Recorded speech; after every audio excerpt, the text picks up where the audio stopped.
আসসালামু আলাইকুম, সবাই কেমন আছেন? আশা করি সবাই সুস্থ আছেন এবং আজকে আপনাদের সামনে আবারও আমি উপস্থিত হলাম ডাক্তার মোহাম্মদ আরিফুর রহমান শিশুদের দাঁতের চিকিৎসা সম্পর্কিত কিছু তথ্য নিয়ে। অর্থাৎ শিশুদের দাঁতের সমস্যা নিয়ে আসলে আমাদের কাছে অনেকে আসেন এবং শিশুদের স্বাভাবিকভাবে বাচ্চারা কিন্তু কোঅপারেটিভ হয় না, পেশেন্ট হিসেবে তারা কখনোই ডাক্তারের কাছে আসতে আগ্রহী হয় না বা চিকিৎসা করার ব্যাপারে তাদের কাজ করা, ডেন্টাল প্রসিডিউরগুলো করা বেশ বেগ পেতে হয় আমাদের। তো বাচ্চাদের সবার আগে যে সমস্যাটা আমরা ফেস করি ছোট বয়সের বাচ্চাদের, সেটা হচ্ছে নার্সিং বটল ক্যারিজ। অর্থাৎ বুঝতে পারছেন নামটি শুনে যে বাচ্চাদের ফিডারে দুধ খাওয়ানো হয় বা ফিডারে যদি কোনো কিছু খাওয়ানো হয় সেখান থেকে এই জিনিসটি হওয়ার চান্স থাকে এবং তাদের ক্ষেত্রে আমরা কমনলি যে সিনারিওটা দেখি যে তাদের সবগুলো দাঁতেই ক্যাভিটি বা গর্ত হয়ে যায় বা ক্ষয় হয়ে যায় এবং জেনারেলাইজ একটা ক্যাভিটেশন হয় সবগুলো দাঁতের মধ্যে, বিশেষ করে সামনের দাঁতগুলোতে। কারণ সামনের দাঁতে ওই তারা ফিডার যখন খায় তখন দাঁতের সাথে সারাক্ষণ এই যে মিল্ক জাতীয় প্রোডাক্টগুলো লেগে থাকে, যেগুলোতে আপনার কার্বোহাইড্রেট থাকে, ফ্যাট থাকে। এই জিনিসগুলো আসলে দেখা যায় যে দাঁতের সাথে আপনার রিয়াকশন করে এবং প্ল্যাক তৈরি করে, যেটা কিনা ক্যাভিটি হতে সাহায্য করে। এবং অনেক বাচ্চাই আমরা দেখি যে রাত্রেবেলা ঘুমের মধ্যে বাবা মারা ফিডার খাওয়ান, সেক্ষেত্রে কিন্তু এই জিনিসটা হওয়ার প্রবণতা খুব বেশি থাকে। রাত্রেবেলা যারা ফিডার খায় তাদের ক্ষেত্রে এই নার্সিং বটল ক্যারিজ খুব কমন। আবার অনেকে আছে দেখা যায় যে ফিডারে করে জুসও খাওয়ায় বাচ্চাদেরকে রাতেরবেলা ঘুমের মধ্যে। তো এই জিনিসটা আসলে টোটালি অ্যাভয়েড করা উচিত। রাতে বাচ্চাদেরকে যদি কোনো কারণে আপনারা দুধ খাওয়ানোই লাগে, সেক্ষেত্রে যেটা করণীয় সেটা হচ্ছে গেঞ্জির কাপড় বা এই ধরনের একটা পরিষ্কার কাপড়ে পানিতে ভিজায় সেটাতে দাঁতগুলোকে মুছে দিতে হবে খাওয়ানোর পরপর। তাহলে হয়তো বা দাঁতের গায়ে যেহেতু এইগুলো লেগে থাকলেই সেখান থেকে প্ল্যাক জমে ক্যাভিটি হয়, সেই জিনিসটি থেকে একটা বাধা পাবে এবং সেটি হওয়ার সম্ভাবনা কমে যাবে। এটা গেলে হচ্ছে একদম ছোট বাচ্চাদের, মানে আপনার হচ্ছে 3-4 বছরের বাচ্চাদের ক্ষেত্রে আমরা নার্সিং বটল ক্যারিজটা কমনলি পাই। এরপরে একটু বড় বাচ্চাদের ক্ষেত্রে যেটা আমরা পাই যে অনেক দাঁতে ক্যাভিটি হয়ে যায়। আপনার বাচ্চার কিন্তু আসলে দাঁত ব্রাশ করা কখন প্রয়োজন, এই প্রশ্নটা অনেকে করে থাকেন। এই প্রশ্নটির উত্তর হচ্ছে আপনার বাচ্চার যখন প্রথম দাঁত আসবে, অর্থাৎ আপনার বাচ্চার যখন একটা দাঁতও আসবে, 6 মাসেও অনেকের আসে, 6-7 মাস বা 1 বছর, যখনই দাঁত আসবে প্রথম দাঁতটি আসার পর থেকে কিন্তু ব্রাশ করা শুরু করতে হবে।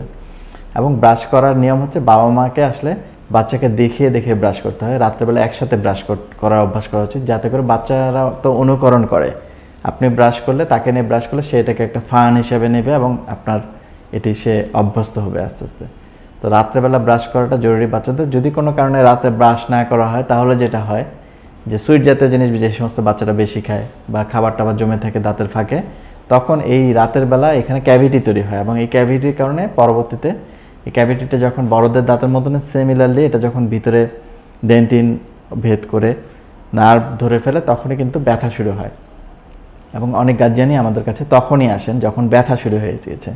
তার আগ পর্যন্ত যদি আসতেন তাহলে কিন্তু এই গর্তটিকে ফিলিং করেই সমাধান করে দেওয়া হতো। তো ব্যথা যখন শুরু হয়ে যায় তখন তার মানে এটা নার্ভে ধরে ফেলছে। আবার অনেক বাচ্চাদের ক্ষেত্রে কিন্তু ব্যথা হয়ে দেখা যায় যে মাড়ির সাইডে ফুলে যায়।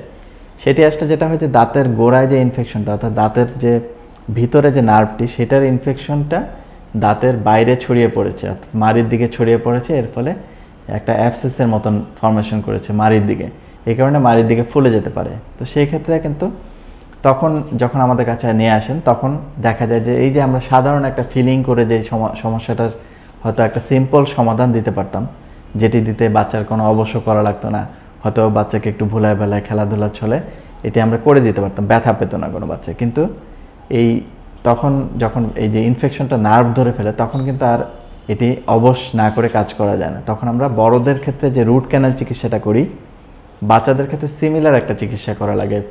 বিশেষ করে যদি গোড়ার দিকে ছড়ায় পড়ে ইনফেকশন, সেক্ষেত্রে পুরো রুট ক্যানালের মতন একটা চিকিৎসা আমরা করি, যেই চিকিৎসাটাকে আমরা বাচ্চাদের ক্ষেত্রে টেম্পোরারি দাঁত যেহেতু এগুলা, এই চিকিৎসাটাকে পালপেক্টমি বলা হয়। অর্থাৎ ভিতরে যে নার্ভ আছে, পাল্প আছে, এগুলোকে বের করে এই জায়গায় ভিতরটা পুরোপুরি ভরাট করে দেওয়া হয়। তো এই জিনিসটা আসলে করতে গেলে স্বাভাবিকভাবে পাল্প যেহেতু অনেক সেন্সিটিভ, বাচ্চাকে কিন্তু অবশ করে কাজটি করতে হয় আমাদের। অনেক বাচ্চাই দেখা যায় যে এটা কোঅপারেট করতে চায় না, আমাদেরকে বিভিন্নভাবে বাচ্চাকে মোটিভেট করতে হয়, কিন্তু বাচ্চার এই চিকিৎসাটা করে ব্যথা মুক্ত করে দাঁতটিকে রক্ষা করা সম্ভব। একদম রুট ক্যানাল চিকিৎসার মতন এই চিকিৎসাটি করা হয়, অর্থাৎ অবশ করে প্রথমে ভিতরে যে নার্ভের অংশ রয়েছে সেগুলো সব বের করে নেওয়া হয় এবং উপরে যে গর্ত ক্যাভিটি এটাকে পরিষ্কার করে এরপর ভিতরে, যেহেতু এটা দুধের দাঁত, এখানে যে আমরা ভরাট করি ভিতরে যে ম্যাটেরিয়ালসগুলো দেয় সেগুলো বড়দের দাঁতের মতন না, বড়দের দাঁতের যেগুলো সেগুলো হচ্ছে ইনার্ট ম্যাটেরিয়ালস, অর্থাৎ সেগুলো কখনোই ক্ষয় হবে না এই ধরনের ম্যাটেরিয়ালস। কিন্তু বাচ্চাদের তো এই দাঁতটি একসময় দুধের দাঁত ক্ষয় হইতে হতে পড়ে যাবে। সুতরাং এখানে আমরা অস্থায়ী ধরনের কিছু ম্যাটেরিয়ালস ব্যবহার করি, যেই ম্যাটেরিয়ালসগুলো কিনা রিজলভ হতে পারে, অর্থাৎ আস্তে আস্তে ক্ষয়ে যেতে পারে দাঁতের ক্ষয়ের সাথে সাথে, এবং একসময় স্বাভাবিক দাঁতের মতনই যখন স্থায়ী দাঁত এর কাছাকাছি আসবে তখন দুধের দাঁত যেভাবে নর্মালি পড়ে যেত এই দাঁতটিও সেভাবে পড়ে যেতে পারবে ক্ষয় হইতে হইতে গোড়াটা। তো এই চিকিৎসাটাকে আমরা পালপেক্টমি বলি। আর যদি আপনারা একটু লাকি হন, বাচ্চাকে যদি একটু আগে নিয়ে আসেন যখন কিনা এই ধরনের ইনফেকশন ডেভেলপ করেনি বা ইনফেকশনটা শুধুমাত্র পাল্পের বা মজ্জার উপরে ভাগ পর্যন্ত সীমাবদ্ধ, ভিতরে ছড়ায় পড়েনি, সেরকম কন্ডিশনে আমরা আরেকটা চিকিৎসা দিয়ে থাকি, সেটাকে পালপোটমি বলা হয়। পালপোটমি চিকিৎসাটাতে আসলে যেটি করা হয় যে যেহেতু এই ইনফেকশনটা একদম ভিতরে ছড়ায় পড়েনি, আমরা পাল্পের যতটুকু অংশ আক্রান্ত হয়েছে উপরে ক্যাভিটিটা পরিষ্কার করে উপরের পাল্পের ওইটুকু আক্রান্ত অংশ সরিয়ে ফেলি, সরিয়ে কিছু মেডিসিন আছে যে মেডিসিনগুলো কিনা ওই জায়গাটির সমস্যাটাকে উপশম করতে পারে এবং নতুনভাবে ডেন্টিন ফর্মেশনে হেল্প করতে পারে, সেই উপাদানগুলো দিয়ে আমরা ওই উপরে একটা অস্থায়ী ফিলিং দিয়ে অনেক সময় পরবর্তীতে আমরা স্থায়ী ফিলিং দিই। এই চিকিৎসাটাকে পালপোটমি বলা হয়। এইটাতেও অবশ্য করে কাজ করা হয় সাধারণত, এবং এইটাতেও সাধারণত দেখা যায় রুট ক্যানাল চিকিৎসার মতন 2-3 বার আসা লাগে। তো বাচ্চাদের ক্ষেত্রে আসলে পালপোটমি এবং পালপেক্টমি এই দুইটা চিকিৎসাই খুব কমনলি করা হয়, এবং কোনো দাঁত যদি একেবারে ভেঙে যায় সেক্ষেত্রে সেটি অনেক সময় ফেলে দেওয়া লাগে।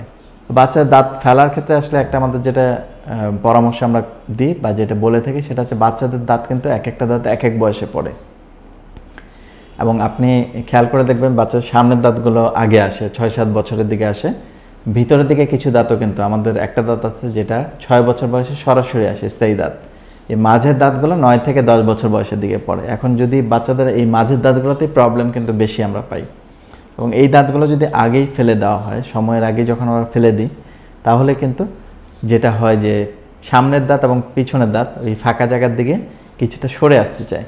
সরে আসার দরুন যেটা হয় যে ওই জায়গাটার যে গ্যাপটা ওটা কমে যায়, এবং এই কারণে কিন্তু যখন স্থায়ী দাঁত আসে এই স্থায়ী দাঁতটা দেখা যায় যে আঁকা বাঁকাভাবে ওঠে, ভিতরের দিকে জিহ্বার দিকে ওঠে অথবা গালের দিকে সরে ওঠে, কারণ সে তার জন্য যেটুকু জায়গা দরকার ছিল সেই জায়গাটুকু পায় না। এই কারণে কিন্তু দুধের দাঁতগুলো সংরক্ষণ করা জরুরি। শুধু দুধের দাঁতগুলো আপনার এই যে জায়গাটা দখল করে রাখার ব্যাপারে হেল্প করে থাকে। তাই বাচ্চার যদি দাঁত ভেঙেও যায়, সেই দাঁতের গোড়াটি যদি কোনো সমস্যা না করে, আমরা কিন্তু পরামর্শ দিই যে ওই সময় পর্যন্ত, অর্থাৎ তার যে বয়সে এই দাঁতটি পড়ার কথা সেই সময় পর্যন্ত ন্যাচারালি যাতে ওই দাঁতটি পড়ে সেই সময় পর্যন্ত রাখার চেষ্টা করা। যদি সেটা একান্তই সম্ভব না হয়, দেখা যাচ্ছে যে ইনফেকশন হয়ে যাচ্ছে, গালটাল ফুলে যাচ্ছে, ব্যথা করছে বারবার, সেক্ষেত্রে হয়তো ফেলে দেওয়া হয়। সেক্ষেত্রেও কিন্তু আমরা বাচ্চার এই জায়গাটির যাতে জায়গাটা দখল না হয়ে যায় সেজন্য স্পেস মেইনটেইনার বলে এক ধরনের ডিভাইস অ্যাটাচ করে দিই। সেই স্পেস মেইনটেইনার নিয়ে না হয় আরেকটা ভিডিওতে আমি টপিকে আলোচনা করব। আপনারা ভালো থাকবেন, বাচ্চাদের দাঁতের যত্ন নেবেন, কারণ বাচ্চাদের এই দুধের দাঁতগুলো কিন্তু প্রয়োজনীয়। অনেকে মনে করেন এগুলো তো পড়েই যাবে, এগুলো এমন কি দরকার? এগুলোর দরকার আছে বলে তো আল্লাহ এগুলো দিয়েছে। এই দাঁতগুলো আসলে বাচ্চাদের খাওয়া দাওয়া বলেন বা বড়দের দাঁতের যে সমস্ত ফাংশন আছে প্রত্যেকটা ফাংশনে কিন্তু বাচ্চাদের ক্ষেত্রেও এই দাঁতগুলোই হেল্প করে থাকে। অর্থাৎ তার যে চাবানো, সে যদি একটা বাচ্চা যখন গ্রোয়িং এজে তখন যদি তার দাঁতই না থাকে তাহলে তো সে চাবাইতে পারবে না, এবং না চাবাইলে যেটা হবে আমাদের যে খাদ্যদ্রব্য আপনার হজমের ব্যাপারটা সেটা কিন্তু শুরু হয় মুখ থেকে, অর্থাৎ মুখে চাবানোর মাধ্যমে খাদ্যগুলো আমরা হজমের জন্য প্রিপেয়ার করি, মুখেও কিছু এনজাইম এসে সেক্ষেত্রে যুক্ত হয়। সুতরাং না চাবাইলে সেগুলো হজমের জন্য উপযুক্ত হবে না, এবং বাচ্চা কিন্তু ম্যালনারিশ হবে, অর্থাৎ বাচ্চার যে পুষ্টি সরবরাহ সেটাতে ব্যাঘাত ঘটবে। পাশাপাশি সামনের দাঁতগুলো যখন থাকে না, বাচ্চার কিন্তু অ্যাস্থেটিক পারপাস, অর্থাৎ বাচ্চারও কিন্তু আপনার সৌন্দর্য ব্যাপারে সচেতনতা আছে, বাচ্চা হীনমন্যতায় ভোগে সামনের দাঁত যদি না থাকে বাচ্চাদের। সুতরাং এই জিনিসগুলো বিবেচনা করে বাচ্চাদের উচিত রেগুলার দাঁতের যত্ন নেওয়া, রাত্রেবেলা ঘুমানোর আগে ব্রাশ করা, সকালে নাস্তা খাওয়ার পরে ব্রাশ করা, মিষ্টি বা চকলেট জাতীয় জিনিসগুলো অ্যাভয়েড করা তো সম্ভব না। এই জিনিসগুলো যখন খাবে তার সাথে সাথেই ভালো করে কুলি করে ফেলা, যাতে দাঁতের গায়ে এই ধরনের খাবার আটকে না থাকে।